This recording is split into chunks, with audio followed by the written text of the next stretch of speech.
तो चलिए शुरुआत करते हैं उत्तर मध्य प्रदेश की। उत्तर प्रदेश में नगर निकाय का चुनाव लोकसभा से पहले का सेमीफाइनल माना जा रहा है। एक चरण बीत जाने के बाद दूसरे चरण में अब 11 मई को वोट पड़ेंगे। इस चरण में भाजपा की असली परीक्षा होनी है, क्योंकि पार्टी के कई नए प्रयोग पार्टी ने किए हैं।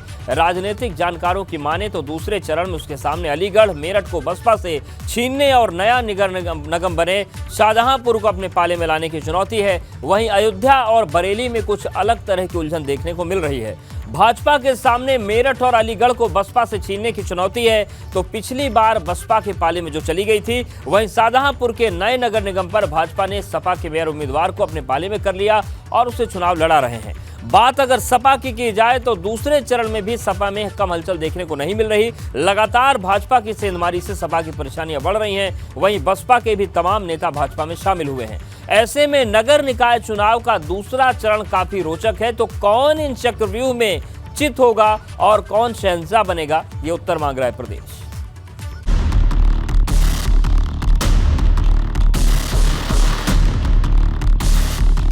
निकाय चुनाव का द्वितीय युद्ध, सियासी चक्रव्यूह में कौन होगा चित।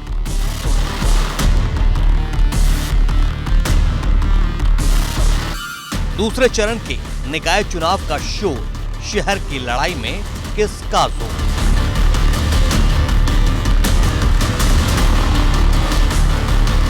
पश्चिम से पूर्वांचल तक सियासी दलों का मेला, बागी नेता किसका बिगाड़ेंगे खेला।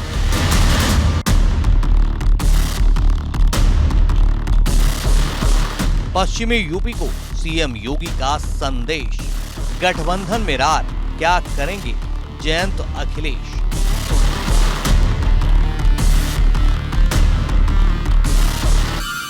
निकाय चुनाव से विपक्ष की दूरी, 24 विजय की आस कैसे होगी पूरी।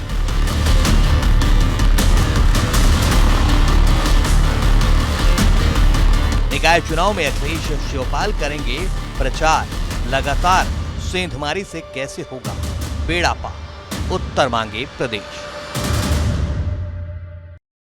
तो निकाय चुनाव में साम दाम दंड भेद सब कुछ चल रहा है और चर्चा करते हैं कि दूसरे चरण में क्या तैयारियां हैं। साक्षी दिवाकर जी हैं, प्रवक्ता बीजेपी, फखरुल हसन चांद जी हैं, प्रवक्ता सपा, अनुभव शुक्ला हमारे साथ लखनऊ से जुड़ गए हैं, शक्ति गाजियाबाद से जुड़ गए हैं। आप सभी का स्वागत है। और सबसे पहले फखरुल हसन चांद जी आपके पास आ रहे हैं। जिस तरीके से पहला चरण तो निपट गया, दूसरे चरण में भी तरह तरह की चुनौतियां हैं। चाहे हम मेरठ की बात करें, शाहजहांपुर की बात करें, बरेली की बात करें, ये सब ऐसे निगम के मेयर की सीटें हैं जहां पर अलग तरह के समीकरण या दिलचस्पी बन रही लोगों की।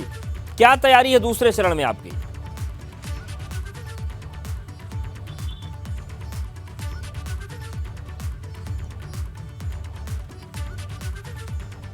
हसन साहब सुन पा रहे हैं क्या आप?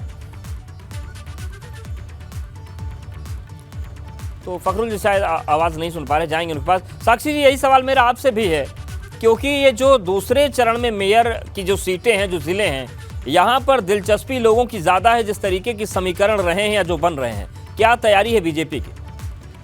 देखिए, भारतीय जनता पार्टी सबसे पहले तो कोई भी चुनाव छोटा नहीं मानती। यही कारण है कि चाहे छोटा चुनाव हो चाहे बड़ा चुनाव हो, हमारा हर कार्यकर्ता है, चाहे वो आज किसी मंत्री के रूप में हो, सांसद के रूप में हो, विधायक के रूप में हो, वो घर घर जाके जनता से मिलता है, अपनी बात, अपनी पार्टी की नीतियां उसे बताता है। और जनता का ने जो विश्वास हमारे ऊपर बनाया है, वो लगातार इसी कारण बनाया हुआ, क्योंकि जनता और नेताओं के बीच में एक संबंध बना के रखती है पार्टी, चाहे 365 दिन। तो भारतीय जनता पार्टी की जीत का मूल मंत्र जो है, उसी के आधार पर हमें विश्वास है कि इस चुनाव में भी चाहे कहीं की भी स्थिति कैसी भी हो, भारतीय जनता पार्टी की ही विजय होगी। क्योंकि भारतीय जनता पार्टी जीत को बरकरार करना तो जानती है, जहां पे वो हारी हुई भी है, वहां से कैसे जीत का रास्ता निकालना चाहिए, वो भी भारतीय जनता पार्टी बखूबी जानती है। जब जनता एक बार मन बना लेती है तो फिर उसका विश्वास तोड़ना मुश्किल हो जाता है। और ये अन्य पार्टी, जो विपक्षी दल है, कितनी भी कोशिश कर ले, वो विश्वास नहीं तोड़ेंगे, क्योंकि भारतीय जनता पार्टी उस विश्वास को बनाने के लिए पूरे टाइम जनता से बीच में रहती है। ठीक है, फखरुल जी के पास। फखरुल जी, आवाज सुन पा रहे हैं क्या आप? आवाज आ रही है आपको? हाँ, आपकी आवाज आ रही है। बिल्कुल, सवाल यही है कि जो समीकरण दूसरे चरण में बन रहे हैं, कितने आशान्वित हैं आप अपनी मजबूती को लेकर? देखिए, समाजवादी पार्टी आश्वस्त है, क्योंकि जनता के मुद्दों को लेकर समाजवादी पार्टी ने इस स्थानीय निकाय चुनाव में प्रचार किया है। हम उत्तर प्रदेश के बड़े मुद्दों को लेकर उस चुनाव में नहीं गए जिनका जवाब भारतीय जनता पार्टी नहीं देना चाहती थी। हमने कहा कि नगर निगम नगर पालिकाओं में जो भारतीय जनता पार्टी का भ्रष्टाचार है, आपने गलियों की मरम्मत नहीं कराई, गली नहीं बनी, सड़क नहीं बनी, पानी नहीं दिया। हम इन सब मुद्दों को लेके जनता के बीच में गए थे। जनता का रिस्पांस समाजवादी पार्टी को अच्छा मिला है और भारतीय जनता पार्टी ने इन मुद्दों को छुआ भी नहीं। भारतीय जनता पार्टी तो स्थानीय निकाय चुनाव के जो मुद्दे होते हैं उन मुद्दों से बहुत दूर थी और भाजपा ने अपने जो मेयर के प्रत्याशी थे उन सबको बदलने का काम किया, केवल 2 प्रत्याशी को रिपीट किया। तो ये बताने के लिए काफी कि भारतीय जनता पार्टी वो अपने उन प्रत्याशियों के काम से भी संतुष्ट नहीं थी, जनता भी संतुष्ट नहीं थी, तो आपने उनको बदल दिया। लेकिन वो मुद्दे जो कूड़ा आप सड़कों पे पड़ा हुआ है, सफाई नहीं हुई, पानी गंदा मिलता है, जो नगर निगम नगर पालिकाओं में जन्म और मृत्यु प्रमाण पत्र का पैसा देना पड़ता है, इन मुद्दों की बात क्यों नहीं भारतीय जनता पार्टी करती है? इन मुद्दों का जवाब आखिर भाजपा कब देगी? बिल्कुल, ये सवाल साक्षी जी अहम है कि ये वाकई ये बात सही है कि बिजली की, नालियों की, सड़कों की, सीवर की, ट्रीटमेंट प्लांट की, इनकी बहुत ज्यादा चर्चा देखने और सुनने को मिली नहीं। देखिए, भारतीय जनता पार्टी एक वो पार्टी है छोटी से छोटी समस्या के से लेके बड़ी से बड़ी समस्या के ऊपर काम करती है और जनता को कोई भी उनकी जो समस्या है उसी का समाधान करती है और एक सुविधा देने का काम करती है। यही कारण है कि 2014 से चाहे छोटे मुद्दे सांसद के क्षेत्र में, जब सांसद का चुनाव होता है उसमें तो बड़े मुद्दे आते हैं, जब ये निकाय के चुनाव होते हैं इसमें छोटे मुद्दे आते हैं, लेकिन दोनों ही जगह भारतीय जनता पार्टी को जीत इसीलिए मिलती है क्योंकि हर मुद्दे को भारतीय जनता पार्टी सही ढंग से लेती है और उसका समाधान करती है। अभी बात कर रहे थे, जब भारतीय जनता पार्टी जो बुनियादी सुविधाओं की अगर बात की जाए तो गरीबों को पक्के मकान देने की बात की जाए, शौचालय की बात की जाए, उज्ज्वला कनेक्शन की बात की जाए, जनधन खाते की बात की जाए, ये सारे मुद्दे तो हम घर घर पे इन पे तो चर्चा हो चुकी है, इसका तो सुविधा जनता को दे चुकी है भारतीय जनता पार्टी। रही बात जो ये बिजली की करते हैं तो जो सपा का यही सवाल तो हसन साहब पूछ रहे हैं ना साक्षी जी कि ये जो जिन योजनाओं की आप बात कर रही हैं तो केंद्र और राज्य संचालित हैं, वार्ड का पार्षद क्या कर रहा है, क्या करेगा, इसकी चर्चा नहीं हो रही है, वही तो जानना चाह रहे हैं। केंद्र और जो केंद्र सरकार है, राज्य सरकार है, जो पैसा अपनी योजनाओं के जरिए जनता के लिए भेजती है तो सबसे अहम हो जाता है यही निकाय चुनाव, क्योंकि इसी के माध्यम से घर घर इन योजनाओं का लाभ मिल सकता है। तो भारतीय जनता पार्टी शुरू से ही कह रही है कि जो छोटी से छोटी समस्या है उसका समाधान कर रही है, चाहे कूड़े की समस्या हो। आप देखिए, ये नहीं है कि बस कूड़ा उठा के शहर के बाहर फेंक दिया जाए, वहां पे भी उसका निस्तारण कैसे किया जाए। ठीक है, निस्तारण पर भी बात करें, फखरुल जी के पास जाएंगे, रुक कर लेते हैं। गाजियाबाद से शक्ति हमारे साथ जुड़े। शक्ति, मेरठ की रैली हुई और गाजियाबाद में सीएम को जाना है, क्या माहौल है, क्या मुद्दे चल रहे हैं गाजियाबाद में दूसरे चरण को लेकर? देखिए, अगर मुद्दों की बात की जाए तो मुद्दे तो यहाँ काफ़ी हैं। वहीं अगर नगर निगम के अलग मुद्दे हैं, जो नगर निकाय हैं उनकी, जो नगर निकाय में बात करें तो जो पंचायत हैं उनके अलग मुद्दे हैं, नगर पालिका के अलग मुद्दे हैं, तो मुद्दे तो यहाँ काफ़ी हैं। लेकिन जो बात की जाए यहाँ पर बीजेपी के गढ़ की, तो यहाँ पर मजबूत माना जाता है बीजेपी का गढ़। उस मजबूती को और मजबूत करने के लिए जो मुख्यमंत्री योगी आदित्यनाथ हैं वो गाजियाबाद में पहुंचेंगे और सबसे अंत में गाजियाबाद में ही पहुंचेंगे मुख्यमंत्री योगी आदित्यनाथ। पहले हापुड़, फिर मेरठ, फिर बुलंदशहर और बुलंदशहर के पास गाजियाबाद। तो पहले आपको यहाँ की तस्वीरें दिखाते हैं कि यहाँ की तस्वीरें किस तरीके से हैं। यहाँ पर जो लोगों का जो आने शुरू हो गए हैं, जो पार्टी के लोग हैं, कार्यकर्ता हैं, वो यहाँ पर आने शुरू हो गए हैं। जितनी भी गाजियाबाद में 9 नगर निकाय हैं तो सभी की जो प्रत्याशी हैं वो प्रत्याशी यहाँ पर पहुँचेंगे और वो प्रत्याशी भी काफ़ी भीड़ लेके पहुँचेंगे। हालांकि मुख्यमंत्री का जो प्रोग्राम है वो 4:30 बजे है, यानी कि अभी जो मुख्यमंत्री के प्रोग्राम में यहाँ पर कुछ देरी है। इसी की वजह से अगर भीड़ अभी जो धीरे धीरे आनी शुरू हो गई है। वहीं अगर सुरक्षा व्यवस्था की बात करें तो सुरक्षा व्यवस्था भी यहाँ पर आपको दिखाए थे, मंच की तरफ की तस्वीरें दिखाए थे आपको कि यहाँ पर जो मंच है, मंच किस तरह का है और मंच की तस्वीरें हैं ये। और मंच के ऊपर आप देख सकते हैं कि यहाँ पर जो जनप्रतिनिधि हैं वो इस पर बैठेंगे और जो मेयर हैं यहाँ की आशा शर्मा, जो निवर्तमान मेयर हैं, वो यहाँ पर मंच पर साझा करेंगी। और जो प्रत्याशी हैं 9 के 9 नगर निकाय के जो प्रत्याशी हैं वो भी यहाँ पर शिरकत करेंगे इस मंच के ऊपर। और सिक्योरिटी के अगर इंतजाम की बात करें तो यहाँ पर लगातार जो पुलिस अधिकारी हैं वो लगातार यहाँ पर जो सिक्योरिटी के जो इंतजाम है वो देख रहे हैं और वो हर एंगल से यहाँ पर सिक्योरिटी के जो इंतजाम है वो देख रहे हैं क्योंकि मुख्यमंत्री योगी आदित्यनाथ का ये प्रोग्राम है। वहीं अगर यहाँ की भौगोलिक स्थिति की बात की जाए तो गाजियाबाद में अभी यहाँ पर बात करें तो पार्षद से लेकर और यहाँ पर सांसद तक, यानी कि जितने भी जनप्रतिनिधि हैं वो सभी बीजेपी के हैं। यहाँ पर गाजियाबाद में 4 नगर पालिका हैं, 4 नगर पंचायत हैं और 1 नगर निगम है। और नगर निगम की बात करें तो नगर निगम तो जब से बना है तब से ही यहाँ पर बीजेपी का कब्जा रहा है, चाहे समाजवादी की सरकार रही हो, चाहे। सवाल ये है कि ये जो मुद्दे हैं, खास तौर से जो सड़क का आता है, डोर टू डोर जो वेस्टेज है उसका कलेक्शन का आता है, सॉलिड वेस्ट मैनेजमेंट का आता है, नालियों का आता है। पहले चरण के चुनाव में गोरखपुर से प्रत्याशी थी काजल निषाद, वो कह रही थी कि भगवान ने मेरा साथ दिया, चुनाव के एक दिन पहले पानी बरसा, शहर के कई हिस्से भर गए और मेरी कैंपेनिंग हो गई, जो मैं कह रही थी वो चीज़ साबित हो गई। तो क्या वाकई ये जो बुनियादी मुद्दे हैं इनकी चर्चा के बजाय पूरी लड़ाई क्षेत्र और राष्ट्र पर हो गई? देखिए, जो निकाय के चुनाव हैं होते तो ये नाली सड़क खड़ंजे के ही हैं, लेकिन हमने तो इस चुनाव में देखा कि ये मुद्दे तो गायब हैं।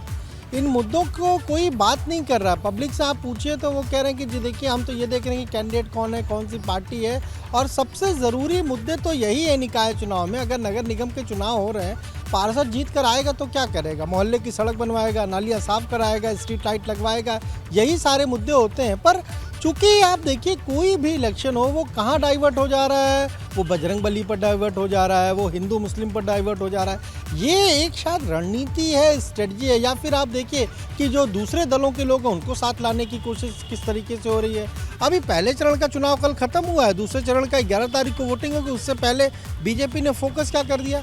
जो वेस्टर्न यूपी में, यहाँ पर आप सोचिए मेरठ में बीजेपी नहीं जीत पाई थी, तो वहाँ के जो लीडर हैं, बहुजन समाज पार्टी के हों या आरएलडी के हों या फिर समाजवादी पार्टी को, उनको साथ ला रही है बीजेपी। तो बीजेपी की तो रणनीति यही रहती है कि इलेक्शन को, चुनाव को कैसे जीता जाए, कौन सा मुद्दा ऐसा है जो कि जनता को पसंद आएगा, और उन्हीं सारे मुद्दों को लेकर जाती है। अब समाजवादी पार्टी ने लखनऊ में घूम घूम के ये जरूर कहा कि लखनऊ का कचरा हो गया, लखनऊ में कूड़ा हो गया, पर हम तो लोगों से मिले तो लोग कह रहे हैं कि लखनऊ का डेवलपमेंट हो रहा है, लखनऊ का विकास हो रहा है। तो जनता के सामने जो मुद्दे, चाहे हम कहें समाजवादी पार्टी लेकर गई, कांग्रेस लेकर गई, बीजेपी लेकर गई, हर एक पार्टी प्रचार के दौरान अपनी अपनी बातें, अपने अपने मुद्दे लेकर गई है। अब लखनऊ में जनता ने तो ईवीएम पर अपना फैसला बता दिया है बटन दबाकर, 13 तारीख को वो नतीजे भी सामने आ जाएंगे।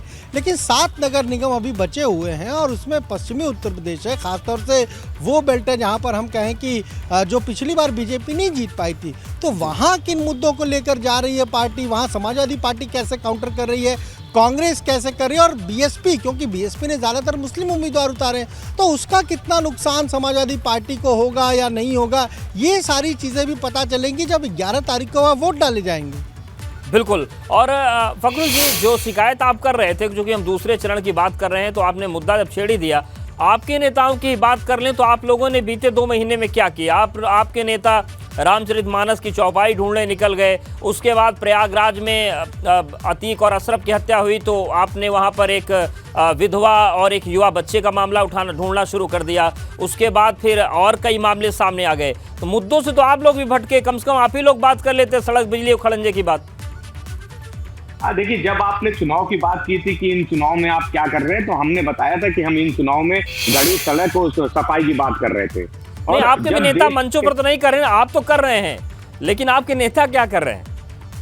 नहीं, देखिए, आप अगर उत्तर प्रदेश की कानून व्यवस्था पे पूछेंगे कि उत्तर प्रदेश की कानून व्यवस्था पे सवाल ना पूछे जाए, एक बार का सांसद 4 बार का विधायक अगर वो कैमरे के सामने मार दिया जाए और समाजवादी पार्टी इस पे सवाल ना उठाए कि उत्तर प्रदेश की कानून व्यवस्था वो पटरी से उतर गई है, तो देखिए ये हमारा लोकतांत्रिक अधिकार है, हम इस सवाल को पूछते रहेंगे।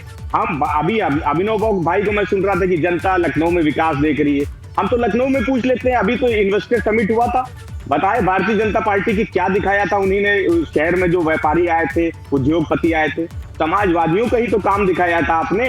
आपका काम क्या था? अब एक काम बता दो जिसको दिखाया आपने, जो भारतीय जनता पार्टी का था, जिसको सजाया संवारा आपने। इन्वेस्टर समिट हुई थी ना, बताइए क्या काम किया था भारतीय जनता पार्टी की सरकार ने? बताइए। जो है नदियों में गिर रहे हैं, और जो सीवर ट्रीटमेंट की बात थी वो आज चालू नहीं है, पानी हमें गंदा मिल रहा है। और भारतीय जनता पार्टी की बहन हमारी बता रही थी, नहीं ला पाए क्योंकि उनको सुरक्षा ही नहीं दे पाते थे। लोग जब बिजनेसमैन डरते थे तो क्रिकेटर्स भी डरते थे, यहाँ मैच नहीं करवा पाए। तो एक स्टेडियम बनाना चाहिए। भारतीय जनता पार्टी तो चाहती है कि भाई हर जिले में स्टेडियम बने, हर जिले में एक एक स्टेडियम हो, ताकि हर जिले से जो हमारे युवाओं की प्रतिभा है वो निकल के आए और वो कल हमारे देश का नाम ऊंचा करे। तो साक्षी जी वो ये पूछ रहे हैं कि इन्वेस्टर समिट हुआ तो आपने सारा काम उनका किया हुआ दिखाया, आपका अपना क्या था, ये सवाल। इनका कौन से काम हमने दिखाए? पहले तो इन्वेस्टमेंट समिट होती ही नहीं थी उत्तर प्रदेश में, यहाँ से बाहर जाके करनी पड़ती थी। तो जो ये परिवर्तन आया है कि उत्तर प्रदेश की इन्वेस्टमेंट समिट उत्तर प्रदेश में ही होगी, ये भारतीय जनता पार्टी के द्वारा की गई है। आप इनसे ये पूछ लीजिए जब इनका कार्यकाल था उस समय इन्वेस्टमेंट समिट अगर हुई भी थी तो कहाँ हुई थी और कितने पैसे आए थे? फखरुल तो उसी से जवाब, दूध का दूध पानी का पानी हो जाएगा। हमारी बहन के पास जवाब नहीं है कि लखनऊ में क्या काम किया। स्टेडियम बता दिया कि स्टेडियम हम चाहते हैं। जब इन्वेस्टमेंट 10 साल की केंद्र की सरकार के 6 साल की उत्तर प्रदेश की सरकार, अब कब क्या होगे भाई? आप कब क्या होगे कि क्या स्टेडियम बने? 6 साल हो गए, अब क्या 600 साल बाद जाएंगे आप स्टेडियम? हर जिले में बन रहे हैं भाई, हर जिले में बन रहे हैं। आपकी केंद्र की सरकार को डबल इंजन की सरकार, ट्रिपल इंजन की सरकार, एक स्टेडियम नहीं बना पाए। एक काम बताने के लिए नहीं है कि लखनऊ में आपने क्या किया, और आप पूछ रहे हो कि इन्वेस्टर समिट करने गए। ये है आप जनता के बीच में नहीं जाते। अगर आप जनता के बीच में जाएंगे, जिले के दौरे करेंगे तो आपको एहसास होगा कि हर जिले में जहाँ मेडिकल कॉलेज बनने की बात कर रहे हैं वहीं पे स्टेडियम भी बनाए जा रहे हैं। तो जवाब है तैयार नहीं है। सवाल यही है कि सियासी चक्रव्यूह का जो दूसरा चरण है इसमें कौन किस पर बाजी मारेगा। साक्षी जी आपके पास आ रहे हैं, जो बात होती है बुनियादी मुद्दों की, आपको क्या लगता है जो 7 निगम बच रहे हैं इसमें कौन कौन से मुद्दे चलेंगे? देखिए मुद्दे हर जगह एक ही चलेंगे, विकास के मुद्दे चलेंगे। जो लोगों की जो हर समस्या, देखिए आम आदमी ये नहीं है कि इस चुनाव में सिर्फ यही देखेगा कि नाली साफ हुई है नहीं हुई है, कूड़ा इकट्ठा किया गया है नहीं किया गया है, सड़कें बनी है नहीं बनी है। हर छोटी से छोटी जो समस्या है जनता उस सबको देखते हुए वोट करती है।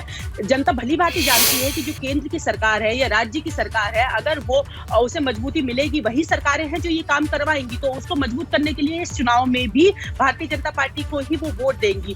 रही बात जब हम बात करते हैं उत्तर प्रदेश की, तो ये बात किसी से छुपी नहीं है कि जो परिवर्तन आया है 2017 के बाद से, उससे कोई नहीं मना कर सकता। उससे पहले यही उत्तर प्रदेश था जहाँ दंगों का प्रदेश माना जाता था। यहाँ पे आए दिन कर्फ्यू लगते थे।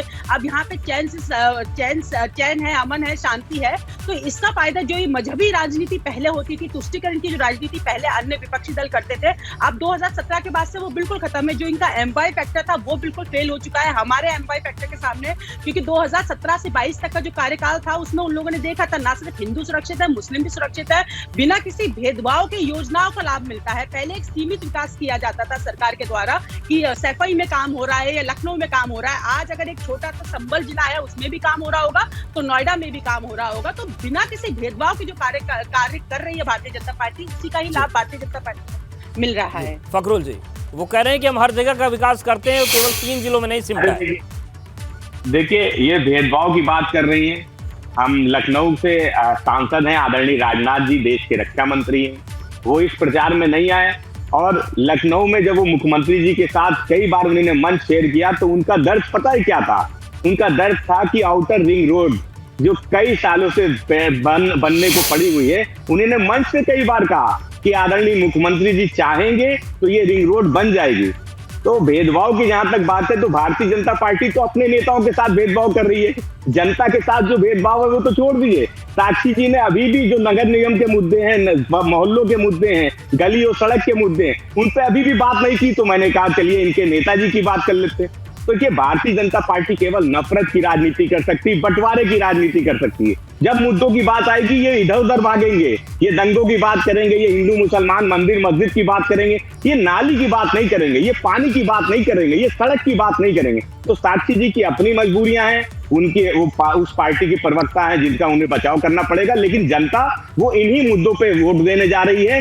भारतीय जनता पार्टी से ये सवाल जरूर पूछ रही है कि हर बार आप मेयर का प्रत्याशी क्यों बदल देते हैं, क्यों असफल रहने के बाद आप दूसरा चेहरा ले आते हैं और जनता को भ्रमित करने का काम करते हैं। जो जनता समझती अनुभव वक्त कम है, एक आपसे फाइनल कमेंट चाहते हैं कि जिस तरीके जो 7 निगम बचे हैं, क्या क्या मुद्दे चल रहे हैं और लखनऊ में जो रणनीतियां बनती हैं उसमें क्या चल रहा है इन 7 निगमों को लेकर?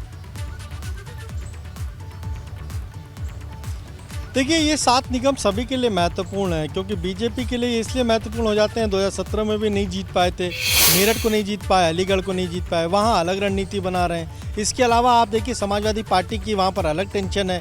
मेरठ में अतुल प्रधान विधायक की पत्नी को समाजवादी पार्टी ने कैंडिडेट बनाया, आरएलडी वहाँ विरोध कर रही है, विरोध के स्वरूप वहाँ आरएलडी के नेता बीजेपी ज्वाइन कर रहे हैं। इसकी तरह आप देखिए कि किस तरीके से बहुजन समाज पार्टी ने मुस्लिम जो उम्मीदवार हैं उनको ज़्यादा उतारा है। तो हर एक पार्टी ने अपनी रणनीति बनाई है, लेकिन कहीं ना कहीं वो रणनीति उसके लिए दुश्वारियां भी खड़ी कर रही है। अब सबसे ज़्यादा मुस्लिम उम्मीदवार बीजेपी ने इस बार उतारे तो पश्चिम क्षेत्र में उतार दिए। उसका क्या इम्पैक्ट होगा ये भी बहुत महत्वपूर्ण है, क्योंकि बीजेपी एक तरीके से हम कहें तो टेस्ट कर रही है 2024 के लोकसभा चुनाव से पहले जो उसने पसमानदा कार्ड खेला है कि किस तरीके से क्या पसमानदा समाज उसके साथ आएगा। पहली बार इतनी संख्या में हम कहें मुस्लिम उम्मीदवार उतारे गए, तो उसकी अपनी रणनीति है। समाजवादी पार्टी ने कई जगह कैंडिडेट आखिरी में बदल दिए, मेयर के कई जगहों पर कैंडिडेट होते हुए दूसरे को समर्थन कर दिया, उनकी अपनी मजबूरी है। बिल्कुल, सभी की अपनी रणनीति और मजबूरी, और देखने वाली बात होगी कि जनता के जनमानस पर क्या फर्क पड़ता है और जनमन क्या बनता है। आप सभी को बहुत धन्यवाद हमारे साथ जुड़ने के लिए, बातचीत करने के लिए। तो दूसरे चरण की अब जो चुनावी ताकत है वो लगाई जाने लगी है और इंतजार है 11 का और उसके बाद 13 का।